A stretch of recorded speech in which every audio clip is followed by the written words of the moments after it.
And she said that was the best memory of her life. And she said, because I learned that you're never going away. You're always going to be there for me. You have to think of those priorities and what makes you come alive, because when you're more alive, your marriage is going to be better. Your kids can see that. We can put a smile on for so long.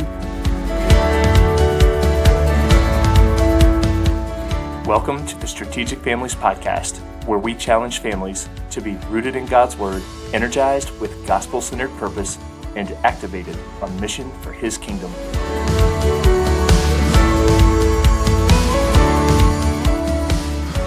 Hey everybody, and welcome to another episode of the Strategic Families Podcast. This is Graham Clark, and today we have two special guests, our friends Andrew and Janelle Devlin, who are great examples of strategic parents. They're in business together, they're active in their community, they dive into life with their kids, they have a vibrant marriage, and they just have a ton of energy, which you're certainly going to pick up on during this interview. And I just love that Andrew and Janelle are right alongside those of us who have children in the home. So they really know the joys and challenges of trying to be faithful in what God has called us to. This episode is a little bit longer, but Andrew and Janelle just have so many good things to share with us. They're strategic, they're thoughtful, they're fun, and I just know they're going to encourage and challenge you in really cool ways. All right, let's roll it. Well, I am excited to introduce to you guys today my friends Andrew and Janelle Devlin. They are the hosts of the Love Plus Money podcast, and they're great family friends of ours. Andrew, Janelle, welcome to the podcast. Thanks for having us. Yeah, great to be here. Awesome. It is a privilege to have you guys. And I'm really excited about what we're going to talk about today because you guys just have so much to share about health, all kinds of health, mental health, physical health, spiritual health. And I'm just really looking forward to this discussion and how we can encourage families as we strive to be on mission for the Lord, and what you guys can teach us about what the Lord has taught you through your ministry and your business activities and your communities. So I'm just really looking forward to this discussion. Well, before we get into all that, let's just do a basic introduction of who you are, where you live, and how many kids you have, and all that good stuff. We have 4 children. We have a 10, 11, and 13-year-old. And the fun fact is in January, we'll have 3 11-year-olds. For 24 days. 24 days of 3 11-year-olds. But yeah, we lived in Colorado for 18 years. And then this June, we moved to southern Utah, about 90 minutes away from Vegas. And a little more about us, I guess, is we've adopted 2 of our 4 kids. So most of you probably already figured that out. And that was definitely not something that we thought would be part of our story. At least I didn't. I think Andrew always hoped to adopt. His dad was adopted. And so he always said, I'd like to adopt. And I thought, whoa, buddy, that is pretty sure that's for other people and not me, because I've just never even really thought about it. Doesn't really, anyway. Nope, God had other plans, as he does. He showed his way. And it's been the most fulfilling part of our lives, and it's added to our marriage. It's been amazing for our marriage. It's been great for hard for our marriage, but it's really it's shaped us in a lot of ways. Yeah, so we definitely grew. And this month is National Foster Care Awareness Month, and so this November 17th will be 4 years since our adoption day of the 2 girls. Excellent. Now I know most of this episode we're going to focus on health, but I do want to dive in real quickly on the adoption story. And obviously we could do an entire episode on this and the amazing things that God has done through that. But as I think about, title of our podcast, Strategic Families, one of the most strategic decisions, if you will, that you can make is decide to take in a child through adoption. I think it's amazing. It's not something that we've talked a lot about on the podcast. So I wonder if you could just share sort of a broad brushstroke of how the Lord worked that out in your family. Yeah, it had been on my heart for a long time. I had not the greatest experience when I was a kid. So I feel like one of the best ways we can heal is help the people that we were, if that makes sense. Mm. So it's like, how do we help kids? So we were over in Kenya, and, we were planting fruit trees at a school and just like kids everywhere. Safari, but then it was a lot of humanitarian kind of stuff. So, and just felt like God was saying, hey, this is something. And we're like, well, what does that mean? And it sounds so cheesy, but I was watching a movie called Machine Gun Preacher. And, I'm translating. He says, what's that movie? What's that movie? Machine Gun Preacher. It's a story of a guy who finds his purpose, and he helps kids over in Rwanda by extracting them.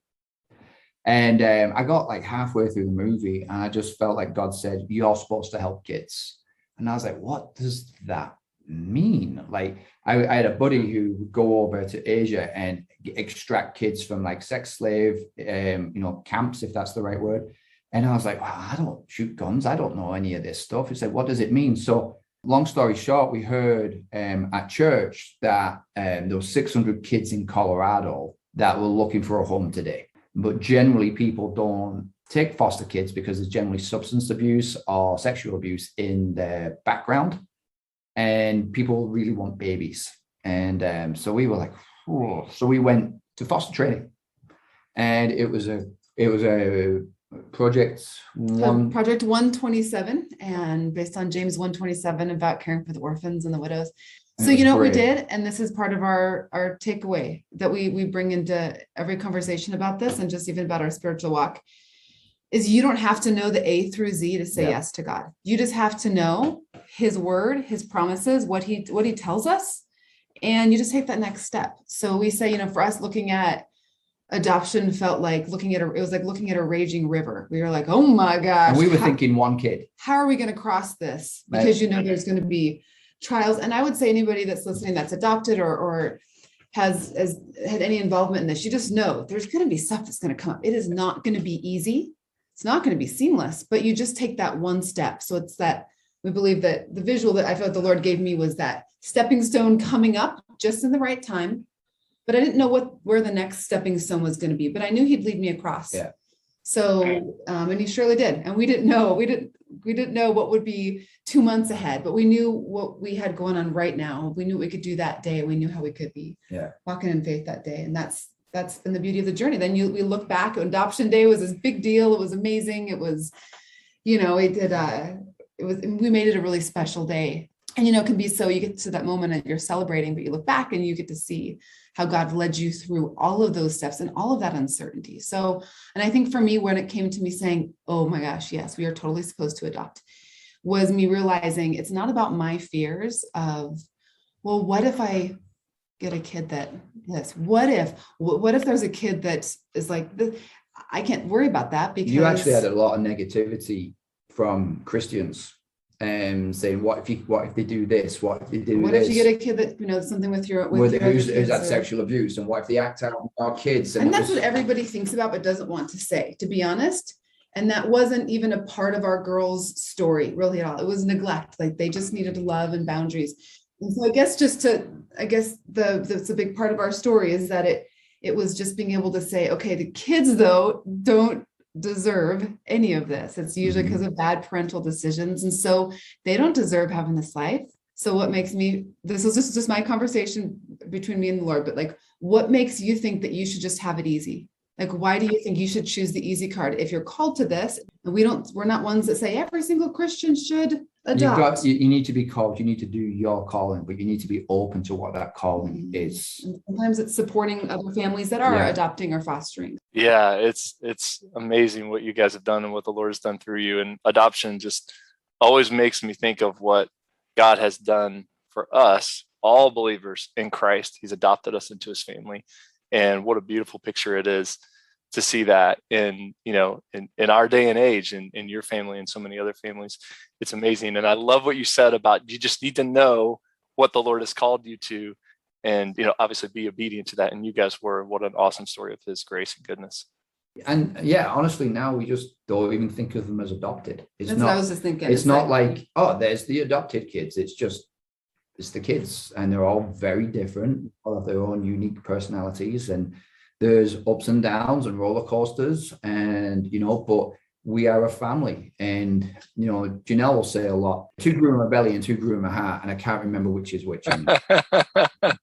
Sometimes people are a little uncouth and they're like, the kids are all there with me and they're like, so which 2 are your real kids? Like, I don't even remember which 2 were adopted, but That is so cool, guys. Thanks for sharing about that. I love to see how the Lord knits together families. One of the things we always talk about when we get with families and doing ministry, we talk about the fact that this is not a random assortment of people that are in your family, right? This is not like, oh, we got lucky. No, this is the Lord sovereignly orchestrating exactly who he wanted in your family. And sometimes that's through birth, and sometimes it's through adoption, sometimes it's through both. And it's awesome what the Lord does through all of those means. I love it. Man, we could do a whole episode on this. Maybe we should, but let's go ahead and move on to, I'd like to talk about health. I know that health is it's a passion for you guys, and it's not just something you read about in books. That you guys live it, you breathe it, you've passed it on to your kids, and I want to dive into it. And so first, I just want to establish why. What's the big deal about, people talk about physical activity all the time and exercise, and we all know we need more of it, and yours truly included. But let's just go a little deeper, and because it's physiological, it's also spiritual. Physical health ties to spiritual health a lot. It's not really a great question there, but you guys start talking. Teach us. No, we got you. This is what we love talking about, in addition to adoption and all the things. Want me to start? Go for it. All right. Well, here's the thing.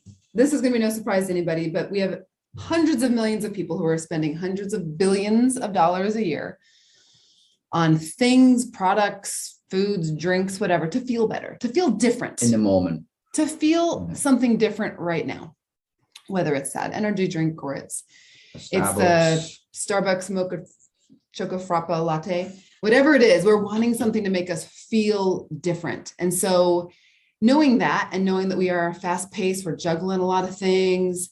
Sometimes we can just look at health as a number. Maybe it's, just our blood pressure, or it's our body fat percentage. But I think we all know, if we're not healthy spiritually, mentally, and physically, it's real hard to do our purpose and to do our purpose well. Yeah, it's hard to be a parent, and it's hard to be a spouse, and it's hard to be you, if you're not at your best. And I feel like most people choose short-term pleasure for long-term pain. And it's like they're trying to get through the day with unsustainable short-term hits, and it wrecks the bodies. And they come back, and I've been there where I worked 2 jobs. I came home thinking I was going to be a good dad, good husband, because I was getting back, to fall asleep on the couch. That's it. And now I drive past the gym, to go home to try and be this good dad who would always fall asleep. And I didn't make my health a priority. And I was trying at that point 2 kids and a marriage. And what I've realized is, if you want to be in shape, it's going to be hard. Mm-hmm. If you're out of shape, it's going to be hard. Mm-hmm. If you want a good marriage, it's going to be hard. If you want a bad marriage, it's going to be hard. If you want to make money, it's hard. If you're going to be broke, it's hard. So it's all hard. Just choose your hard. Yeah. One of the things you're getting at there is that it's pay me now or pay me later. Sometimes we think, well, I'm just going to push it off the road. Well, that's just pay me later. What you guys are helping us see is that when we take the time to focus on our health, yes, it's going to cost you something, right? It may cost a gym membership. It may cost time to go out and run. You guys jump in here, making sure that we're in good health, that we're getting proper physical activity. What does that allow us to do as parents? And how can we be more effective? Nobody ever went out for a gym workout or run or any sort of physical activity and said, I feel worse. You always feel better. God made us to be spiritual, mental, physical, emotional. We have this part of our health. Our health is not, again, just a number. It's not just one aspect of it. It's so much of us. So how interesting that he made us to, when we get out, he made these little guys called endorphins that get pumping. We're not feeling like going out for a run. I mean, I made myself train for my first half marathon, I don't know, 7 years ago. And it was like, I was always a horrible runner. I never liked to run. I played soccer. I did sports. I was always really active, but I always hated to run. But I knew I needed a different challenge. And I never once looked forward to going out to run. There may have been tears before some of the runs, because it was a plan. And she's like, I got 7 miles. I blocked it out. 7 miles to do. So I remember I said, right, here's a 7-mile loop. And she went, oh, okay. So she comes back, and it was from the high school back to the high school. I was like, how did you get there? She goes, well, I ran. And I was like, well, how did you get back? She goes, I ran. I said, so that was 9 miles. And it was like, there was a light bulb click for her. And she's like, if I can 9 miles, I can do this marathon. So I remember that. Yeah. So I think the thing is, that's only to say, people that are listening have their own thing. And if they haven't, then I encourage you to start jumping into that. We tell ourselves way too often what we can't do and what we're bad at. And we just need to stop it, especially as believers, because especially when it comes to our physical health. It's amazing how God shows up. You get out for a run, Graham, you get out physically active. You guys were in Colorado last summer. Like, you get out in nature and something lights up inside of us. And here's the thing, it's actually scientifically proven now. So I went through this certified mental wellness coaching certification in April, and it was so interesting because there's so much I think we've heard about, blue therapy, green therapy, like having our shoes off and having, what do they call it? Grounding on the grass. And I was like a total eye roller because I had a few friends a few years ago that were like, I need to get outside and ground. And I was like, oh yeah, what's going on here? And there's so much science saying when we are in nature, there are certain parts of our brain that light up, that we feel more calm, that our heart will kind of sink, even like with our spouse. Like when we're in nature and you're close, physiologically, there is even change with a dog in the body. That's the thing. We never are going to come back and say that was horrible, but we naturally want to be this comfortable. We naturally want to kind of see what's predictable. And I think that's sometimes when we look at health, it's what does health mean to you? Is health dieting, painful exercise at the gym, depriving yourself, feeling uncomfortable in workout clothes? If that's health to you, we need to erase that and we need to come up with a new definition of what health is. And I could say nothing more than that. And I would hope that that would trigger people to go, yeah, let's talk about what health really is. And sometimes we need to go back and say, what did you love doing when you were a kid? Yeah. What did you love doing when you were 20? Okay, Most adults have got boring. One of the best workouts you can do is laser tag. Go with some friends, play laser tag. You'll be dripping with sweat. You're going to get beaten and annihilated by 10-year-olds. Well, I've taken guys then like laser tag, and then they'd come out with massive grins on their face. And I'm like, you're boring. We've lost the ability to play. Andrew made me do a Zoom this exact time last week. I shouldn't say made me, but he kind of challenged me to go do this class at the gym that was like a Zumba class, which is normally not my thing. Because he said, you've been way too serious lately. You need to go have some fun. And I came back and he was like, whether or not you want to admit it, you have this huge grin on your face. She's and it was glowing. Yeah. Because it was silly and I was like not good at it. And I was laughing at myself and I was with a bunch of 20-year-olds. So sometimes we just need to just have some fun. Yeah. Right. It can be too serious. And so I feel like if we can wrestle with the kids, do something, do a silly diving competition at the pool with the kids or whatever, consistency will be enthusiasm long-term. So some people can be really enthusiastic and a month later it's gone. So I'm going to go and do my 3 weight workouts a week. And I don't like going to the gym, but I like what the gym does for me outside, because it's vital that I have the energy and drive for my marriage, for my kids, and for my business. And then I mountain bike 2 to 3 times a week. So that's my cardio. And it's scheduled into my calendar. So I go whether I want to or not. And I cannot tell you the amount of times I've been sat in the parking lot going, I don't want to do this. I've got an hour ride uphill. I don't feel like it. Maybe I should quit this sport. And at the end of almost every ride, apart from when I've crashed, I'm like, oh, that was so worth it. I feel alive. You never regret it.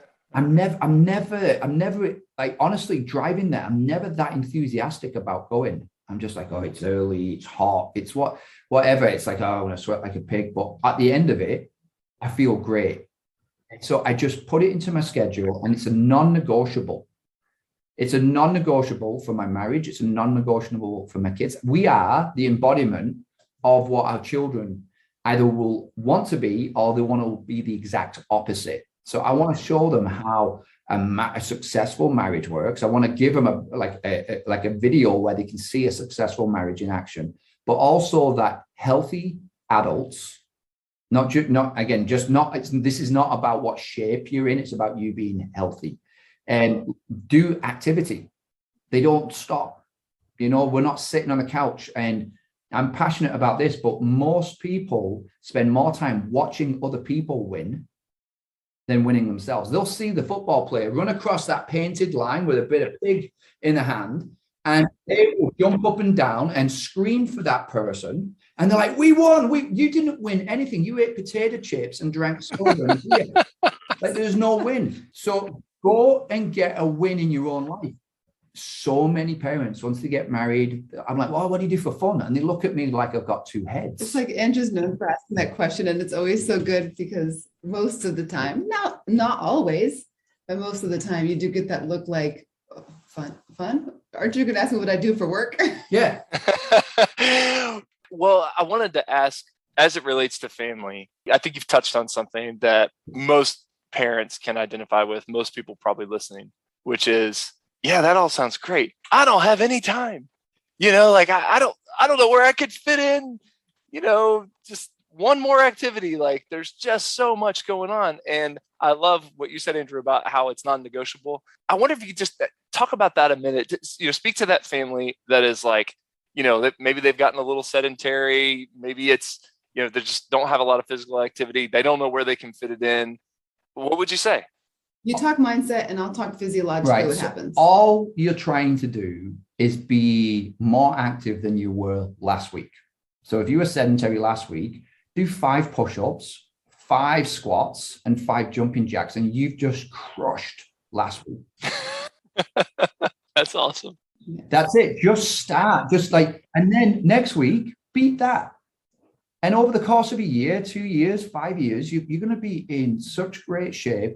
But we're not competing with who we were in high school. I'm not trying to get back to being in my high school shape. I'm just creating better health, strength, endurance today than I had yesterday. And also, I would say one thing that comes up a lot with that is that we have to just decide what that change is going to be for us. So 2 things just popped into my mind at the same time, but it's just deciding that you're going to do something different. If time with Andrew, now I'll just tell you what we do.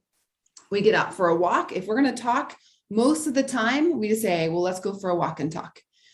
Most of us can do that. So that's something as well. You're able to talk and connect, and that's not hard. And most of us, we did this in Colorado. We put on all of our layers.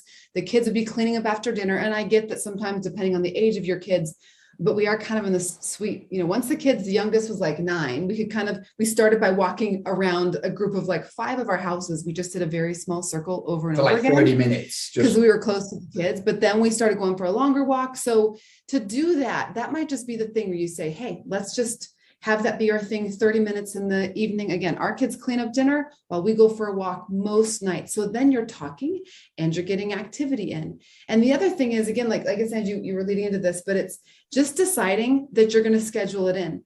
I'd say, working out is my Prozac. When I'm working out, I feel like that just like mentally, I'm just different. Well, now we know that physiologically, that's what happens. Like you not only releasing those endorphins, but what's happening when you're working your muscles and you're getting the fresh air, or even if you're on a treadmill, when you're being active, when you're eating the healthier foods, things change in your brain chemistry. So sometimes it's just knowing, just like you said with the activity, we might not feel like it. You might not feel like choosing the salad with chicken and, apple.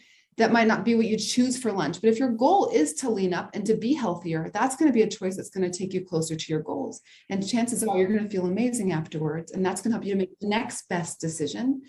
So I think that's just it, is we can overcomplicate it. We overthink things way too much, and we just need to start moving.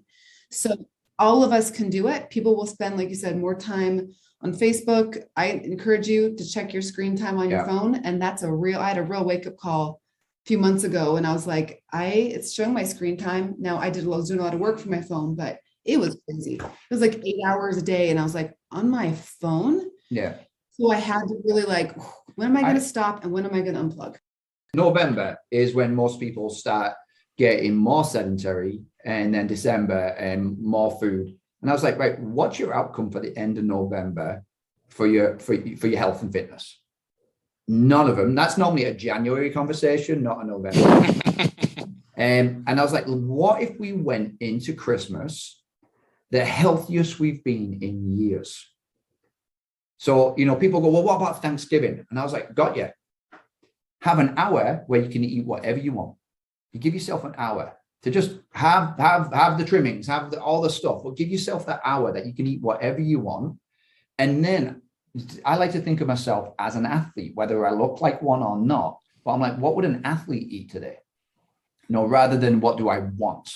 Yeah. Well, one of the things that occurred to me as you guys were talking about, sometimes not wanting to make these healthier decisions sometimes, which is true of all of us, is this idea I heard years ago. I heard someone say, sometimes our hearts need to follow our hands. In other words, and I've been guilty of this many times where I sit around and I go, well, I just don't feel like it. I don't want to do something unless I actually feel like it. Well, sometimes I think that's garbage. Like we sit around waiting for some lightning bolt moment or something. And sometimes we just need to do the right thing. And when it comes to the Lord, we just need to be obedient, even if we don't feel like being obedient. And in the context of what we're talking about now, sometimes we just need to make the healthy decision. And then later, our hearts will follow. I mean, you hear about people, starting to run, like you mentioned, you didn't want to run. You go out running and then you go, hey, wait a second.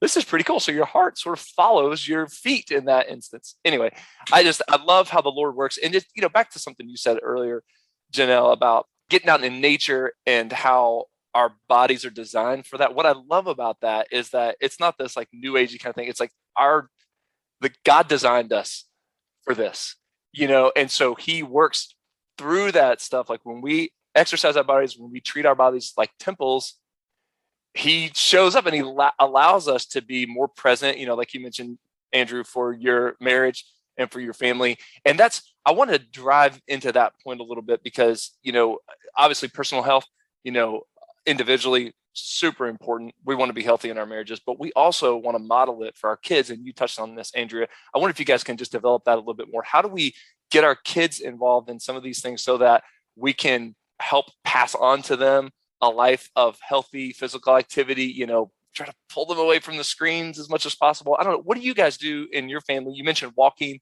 What other kind of things do you do to pass that on to your kids? Yeah, I believe we are the average of the 5 closest people we hang out with.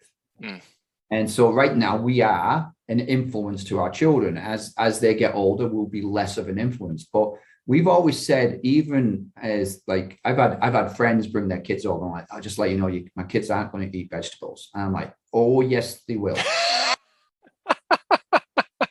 That's so funny that you say that, because there are sometimes I hear that, my kid's not going to eat that, and I'm like, you know what? I guarantee you, eventually your kid will get hungry enough to eat it. Yeah, no. My buddy from Australia, he was over, and he's like, oh, my daughter's not going to eat any vegetables. And I was like, right. So he came back, and she's eating spinach and carrots. And he went, what did you do? And I said, so one of the best tips is just no thank you bite. You need to give me 2 or 3 or whatever number you decide, no thank you bites. And it's just human beings they crave what they're doing. So if I'm sitting on a couch watching movies, I want to sit on the couch more and watch more movies. If I'm drinking beer, I want more beer. If I'm eating pizza, I want more pizza. But if I'm lifting weights, I want more weights. If I'm drinking water, I want more water. If we're out walking and we committed to 15 minutes, we usually want to keep walking because it feels so good. And physiologically, when we're eating different foods and we say, okay, I'm going to actually go for this, the salad or, the leaner thing. I'm not going to get, the kids might be getting Chick-fil-A, but I'm doing something different. When you make that choice, even what happens in your gut bacteria physiologically is changing. We want more of what we already have in there. So that's why we more biodiversity. Yeah. And that's kind of jumped into that topic, but all that to say, isn't it amazing? God made our bodies like that. We have certain strains of bacteria that are present throughout our digestive system that if they're present, certain strains will make us crave more vegetables, more like fermented foods, and we'll find ourselves wanting more because we're eating it. We're eating more of what our body needs. So it's kind of, I've had cravings for broccoli. It used to be Snickers bars and Pepsi, right. Broccoli. And it's just, you do it. And, we introduced the kids to, going to Ethiopian food at a young age, and having 2 adopted kids, their palates, like they got Lunchables and Mountain Dew for dinner. That was it. They were they had malnutrition, they were heavier, but they had malnutrition because they weren't getting nutritious food. So working on their palate, it's like most parents, the kid goes, one of them had a gag reflex. And I will say, we worked through that carefully, but there are certain things she's like, I can't eat that. Some of you parents have probably even had that with your kids. And we just worked through it. And I think what you started to say is, is we would just say, we don't want to make it a big deal. We don't want to make food a stressor for kids, and especially with like healthy body image, all of that. We definitely don't want to get into you don't want to be fat, or we don't want to bring in that sort of stuff at all. But it's hey, I understand this is a new dish. No big deal. Go ahead and just do your tuna thank you bites. Next. Like, I'm not spending a lot of time. I'm not making a PBJ. It's like, oh, this is what we do. Yeah, so this is it. We eat together as a family. If you don't want to eat that, that's your choice. But there's nothing else. End of the road.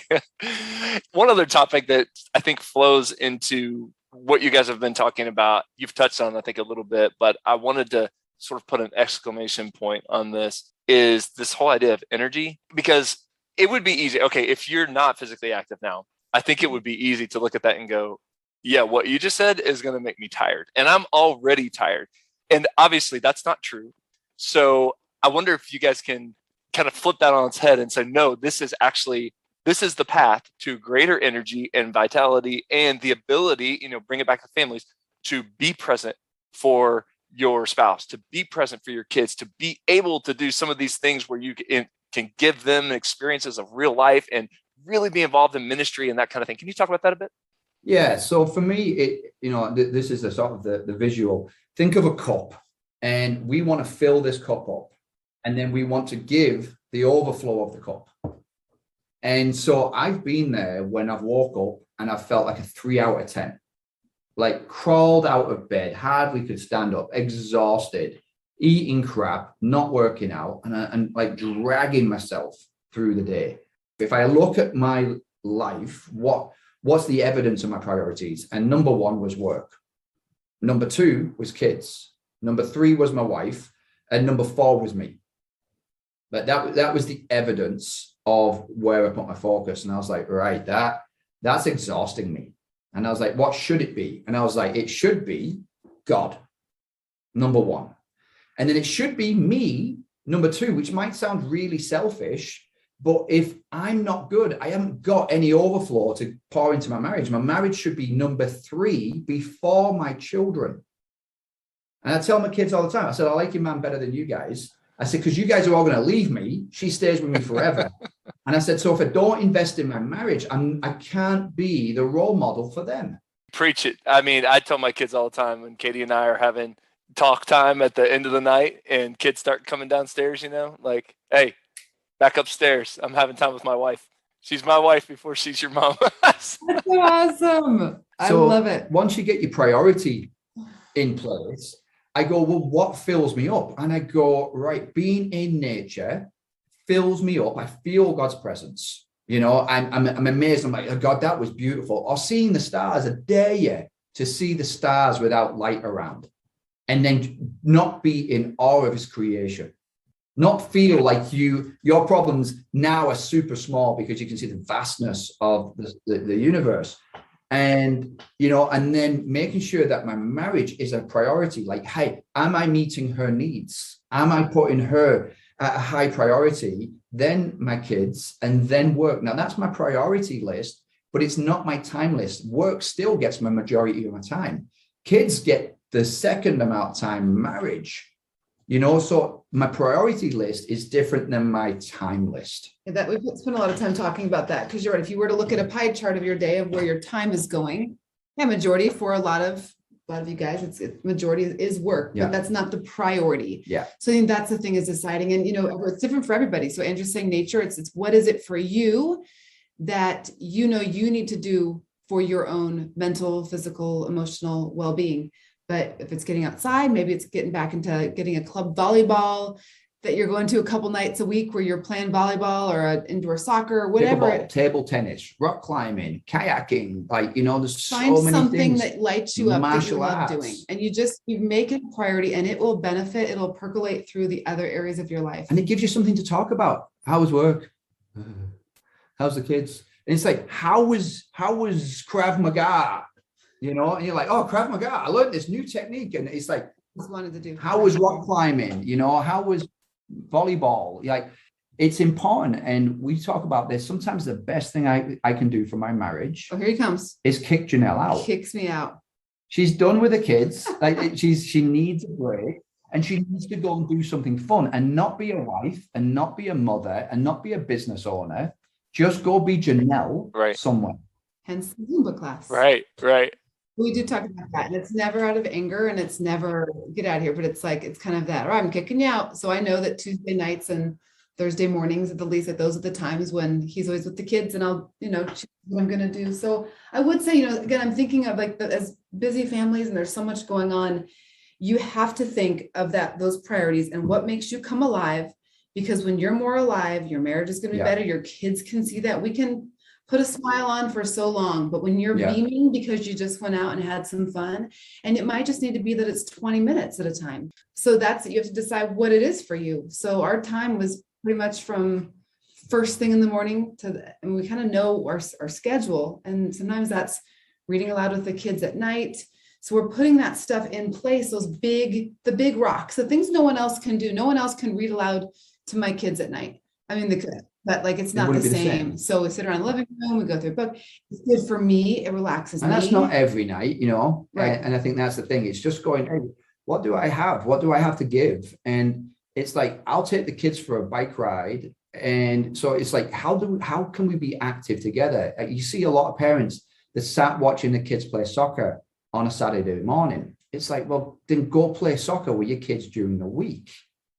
It's like, we like to ski, we like to ride, but it's like, how can we stop being a spectator, start being a participant? And kids want quality time. So whether that's playing baseball with your kid, whether it's playing football, or asking them to walk and talk. Yeah. Tell them about your day. Let's go walk and talk. Yeah. I mean, just this week, Titus, our son, who's 12, who was trying out for a basketball team, that was as good an opportunity as any to say, hey, let's go outside. And we spent, a little over an hour together, and it was just some of the best time we've ever had as father and son. And, we like to, got this word strategic, and we like to, have these big concepts. It didn't feel all that strategic. It was just us being father, son. And it was so life-giving. And afterwards, he was just like, oh, thank you so much. And it didn't take all that much of my time. And it reminded me that it's the kind of thing I want to do so much more of, because it allows us to be unified as families. It allows us to get to know each other better. I mean, and we all know sports, it's just one type of physical activity, but sports is kind of a microcosm for life. You learn how to, win with grace and lose without complaining, and, respect the authority of the refs, and, all that stuff comes with sports, and we'll get more of that if we engage our kids in physical activity. So anyway, that's I love that you guys are modeling that. I love that you're bringing your kids into it. And I really think that if we can make a commitment that as families, as you guys have talked about, we'll not only have energy for ourselves and feel better, but we will be more actively involved in their lives, because we'll have the health that can allow us to do all these things that we talk about. And I did want to touch on this, the idea that if we fail to make this a priority, like if, we kind of listen to this and listen to you guys and say, yes, I don't know, we'll see, life's kind of hard. There's a danger there, right? We could get into sedentary lives. We could let years go by, not make this a priority at all, let our health slip. And I'm not trying to be doomsday here, but we know what can happen, right? Can you guys talk about that? Can you talk about what we do need to avoid and why it's so important that we to keep our health through the years? Yeah. Well, when I met Janelle, she had both her grandmothers, and I lost all of my grandparents by the age of 10, and I never got to know them. And because it was cancer and heart disease, and that's obviously a lot of lifestyle. And back then, smoking, whatever, they didn't think it caused a problem and all of that. But I remember being shocked. And one of my good friends who's in his 40s still has grandparents. And I was like, what's that like? Like to have a grandparent in your life, I didn't know what it was. So it sounds funny, but I want to be around for my grandkids. I want to be around for my great grandkids, and my food choices today are going to impact that. But the point of life is to let go of who we used to be. Christ said we're born again. Well, we can leave those behaviors that maybe our parents taught us behind. And we can look at it and go, what did my parents teach me that was great? What did my parents teach me that wasn't great? Well, that's not who I am. I'm going to leave that behind. And so it's just like, we're here. I was again, this is how I think. I was like, what if my great grandkid really needed me, but because I eat donuts, I never get to meet them? It's sometimes just finding a different definition. And it's interesting to kind of hear inside your brain a little bit of what goes on, and I say feelings off, commitment on.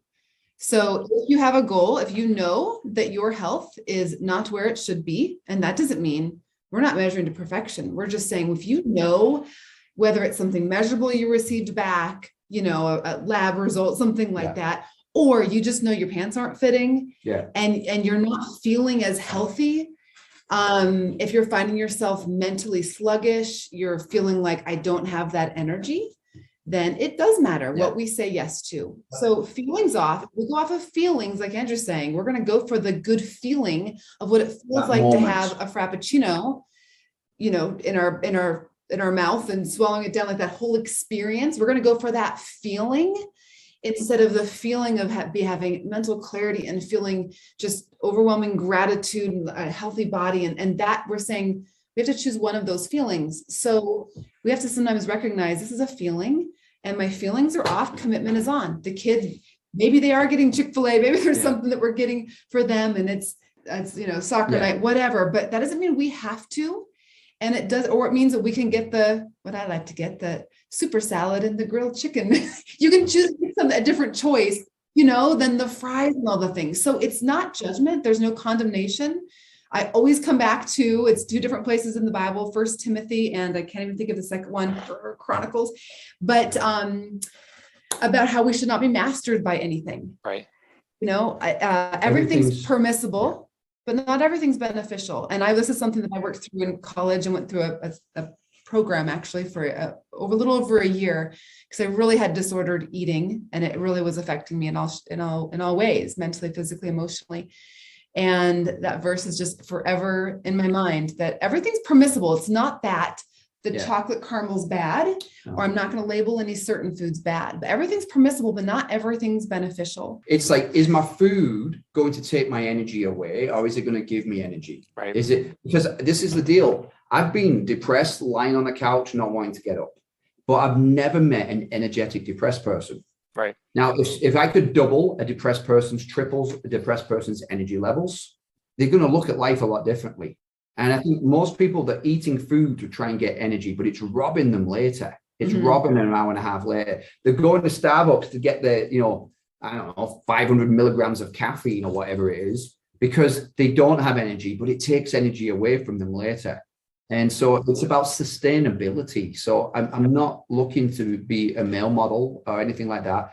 I want to have the energy that fuels my marriage, fuels my kids, fuels my business, and allows me to experience joy on a more regular basis. That's awesome. But yes, I will say that's a big thing, is just having a different frame around it. We need to sometimes, as Christians, and maybe you'll hear this today as you guys are listening, but sometimes if there's a story we're telling ourselves, we just need to say, you know what, that's an old story that's not even serving me anymore. Everything's permissible. And so don't be jumping on a diet or something. Everything's permissible. You know what's beneficial. Is it beneficial or is it not? Food for the stomach and the stomach for food, but I will not be mastered by anything.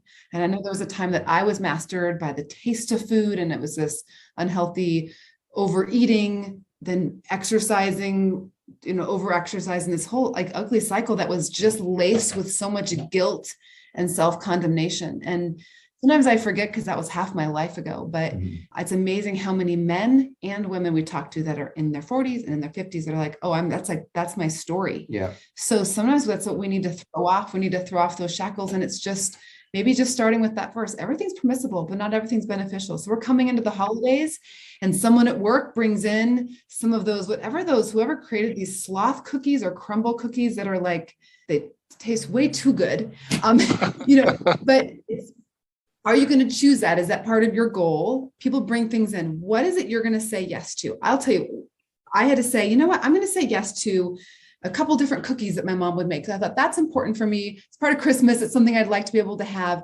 And so when I was in that place, it was saying, here's a couple things, but I don't need 5. And I don't need the store-bought sugar cookies that aren't even really good. So it's deciding to come into Christmas. And it might even be, if health is really your goal, to say, look at your week. If there's a Christmas party or there's something that's going to be there that you'd like to be able to have, allow yourself to have some, but you don't need a huge piece. And so that's just our discipline. I mean, that's a whole other topic as well. I mean, our discipline as Christians, that's being able to say, thank you, Lord, for our taste buds. Thank you that we don't just eat dry food in a bowl every day like our dogs. They're so excited about it. Yeah, that's a great point. I love what you talked about, like deciding in advance. I love that. That is so powerful. If you could say to yourself, like, okay, Christmas, there's tons of great food. I don't have to say no to everything. I can say yes to a couple of things. That helps you decide in the moment. If you don't make that decision, then it's like, well, whatever somebody puts out, I'll just take whatever because I want the taste. Let's enjoy ourselves, but let's not overindulge. Knowing that food never has loved us back. Yeah. Food does not give us a feeling that lasts. So when we start That's getting, good. I will say with the food thing, one other thing I'll bring in is that we kind of early on, especially having 3 girls and a boy, it's very much like my kids will say, if they hear a friend say, oh, I love cake. Chocolate. Oh. Or I love chicken legs, whatever. My kids will say, well, we can like food, but we don't really love food because food doesn't love us back. We've definitely heard people say that. We kind of go, is that true? Otherwise, people build a relationship with food. It's like, oh, I love pizza. And now it's a breakup, which is a lot harder to do rather than, so I like mountain biking. Don't love it, like it, because it's a thing. I love my wife. But if I said, hey, I love mountain biking, I love my wife, and I love donuts. Right. Like, I want to save the word love for my marriage and children. That's right. Does that make sense? And it's a powerful word. I love it. That is awesome, guys. Wow. So hopefully that feels like strategy. I mean, Yeah. I think looking at what we want for our family, we do need to have a strategy. Mm-hmm. Andrew and I are different personality types. I'm definitely a free spirit hippie at heart, but I've had to learn how to be really structured. And There's no other option. You know, Right. if you want a successful marriage, successful kids, health, we both are like fly by your seats of your pants type of people. But naturally, we would. It doesn't work with 4 kids, a marriage and business and wanting to be healthy. Like if you show me your calendar, I'll tell you what your success is in your marriage. If date nights aren't on your calendar, there's a problem. But, you know, like Janelle said, how many times are we scrolling through Facebook? If interacting one-on-one with the kids isn't on the calendar, it's probably not going to happen. And I love how you talked about the basketball, Graham, because sometimes it can just be as simple as that. Hey, Mondays, I'm going to have a time that kind of carved out with this kid. And it might be 20, 30 minutes. And you just, it doesn't have to be so, like, again, we shouldn't overthink it. Decide what that's going to be. And maybe however you're kind of rotating it, but we at least need a strategy and then see how God shows up. And you have these moments like you did playing basketball with Titus. This is something to ask your kids. What's one of your best memories with me? And, you know, I get one of my kids is like hiking with you, Dad. I was 5 years old and it was so cold and we'd run to the shafts of light to warm up. And it's my best memory ever with you. So guess what she wants to do? She wants to go hiking, you know, and it's not like our kids have traveled a lot. They don't mention all the places we've taken them now. They mention the purpose, presence, and time that we spent with them on some of the simplest things. One of the other best memories of one of my other kids was me getting up with her in the middle of the night as she was learning to be potty trained, one of the adopted kids. At age 7. Yeah, you know, and I'd get up and I'd wash the sheets and she would shower off and I'd make the bed and I'd get up again and again and again with her. And she said that was the best memory of her life. And she said, because I learned that you're never going away, you're always going to be there for me. And you know, no matter what I do, you're going to love me. Like her magic moment with me was urine. Like that's it. It doesn't have to be. No, I know what you mean. Elaborate. I took him to Disneyland, and You swam in the Loch Ness. Loch Ness with her, and she didn't even mention that. She's like, when you got up and you showed me that you're going to be my dad, you're not going away. You know, I thought about that when I was changing. It was our first daughter's, our second child, Hannah. She's now 10. And I remember, you know, getting up in the middle of the night and rocking her sleep or whatever. And, you know, this thought hit me. One of these days, she's going to be a young woman. And all of these experiences now, they may not feel like they mean much. It's just like I lost sleep or whatever, but they all are going to contribute to that moment as she grow, all those moments when she grows up, and I'll be able to say, I was there. Like it was hard, but I was there. And it just adds complexity and layers of meaning and even the hard stuff. And I love how you guys talked about just the mundane. Sometimes we seek these mountaintop experiences, which are great. I mean, we went to Colorado. We loved it. We had mountaintop experiences, but man, life is lived in the mundane. I stole that from John Eldridge. Get your life back, which you guys recommended, which is really enjoyed. But just, I love how he talks about just the Christian life is lived in the mundane, everyday faithfulness. And you guys model that so well, which is awesome. Before we go, I want to ask you guys if you could give us a quick, what is the Love Plus Money podcast? Just give people like a teaser in case they want to check you guys out there. All right, I'll give the teaser. So it's called Love Plus Money because when it all comes down to it, there's two big parts of our life that we have to be intentional and strategic with. And that's how we love. It's our relationships. It's parenting. If you're a parent, it's loving ourselves. It's loving, it's that loving love, God. That love part. And then it's how are we going to make a living? How are we going to make money? Because we do need that currency in this life. So what is that going to look like? How much of that is going to contribute to your worth and your identity? So we have love and we have money, and how can we do both of those well? How can we do success well? How can we do success well? And we help people unpack, well, what is success for you? Because we are here to say success is your faithfulness in the mundane and those wins along the way. So it's definitely focusing in on those key parts of, yes, our health. We talk about health. That's part of one of our businesses, is really specifically on helping people be mentally well and that gut-brain connection, but also having a life-giving home. The money side of success. Yeah, we've got a 2-part relationship series on how to improve your marriage. We've got Dr. Gary Chapman of the Love Languages. So talking about strategy with kids, if you're kind of wondering where to start, he just talked with us about his latest book, What I Wish I Knew Before My Kids Were Teens. So it's good. We've got Dr. Sean Albert talking about mental fitness, which is a great book. And then we've got a professional organizer on how to have your house in different hacks with home. So we just feel like if we could just, again, knowing no one else can take the spouse on the date. No one else can pour into your child like you can. And no one else can be the kid and the friend. Only you can. So those things that you can only do, schedule them. We need to do them well. And if that's going to be part of our legacy, we have to do it well. So then it's what can we delegate? So we talk a lot about that. So when you're busy and you're juggling a lot, sometimes it's good just to zoom out and say, okay, what is my main responsibility? Yeah, one of the podcasts is the illusion of balance.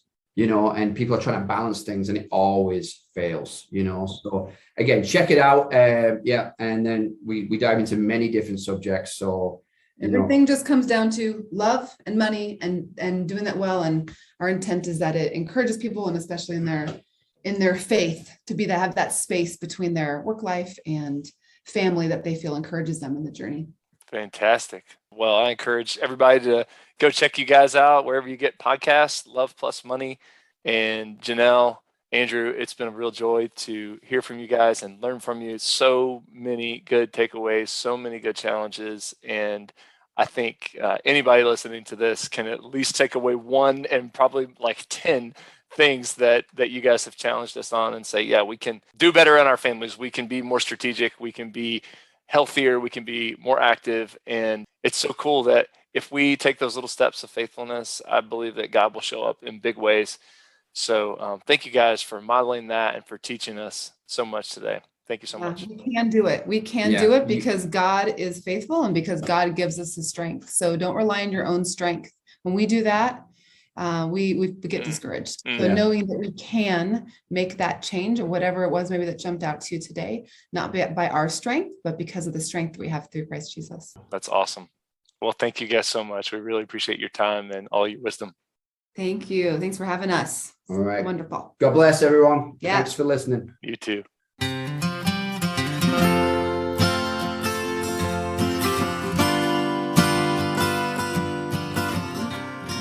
Andrew Janelle, wow. How do you guys manage to do all this? So cool what the Lord is doing through you and your family and how you guys are modeling faithfulness to Him. Thank you so much for encouraging and challenging us today. All right, what do you say, folks? Let's get active with our kids. Let's make healthy choices so we can have the energy to be present and ready to be on mission for the Lord. Thanks so much for listening, everybody, and make sure to check us out on strategicfamilies.com and sign up for our email list there. We would love to hear from you, and if you have any suggestions on others to bring on the podcast, please pass those along. All right, so dive in with your kids, and let's be strategic for God's kingdom and God's glory. We'll see you next time.